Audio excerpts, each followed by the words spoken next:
Hey guys, welcome back to our YouTube channel Login 8. Today in this video, I am going to show you how to apply for Temu delivery driver. To apply for Temu delivery driver, you can look for vacancy on Temu's official website. To do that, open any web browser available on your mobile phone or your device. Then go through your search bar. Then type in www.temu.com/careers.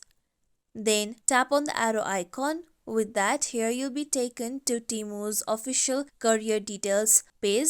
Now, if there is a vacancy of delivery driver, you'll be able to see the option of delivery driver over here. Or you can also send a resume for delivery driver at the email mentioned over down. Normally, Temu outsources its delivery driver from FedEx, UPS or DHL. So you can go on the official website of those pages and apply for the job for being Temu's delivery driver. This is how we can apply for Temu delivery driver. This is it for tutorial everyone. Hope this tutorial was helpful to you all. If you liked this tutorial, make sure you like, share, subscribe to our YouTube channel for more tutorials like this. Thank you for watching.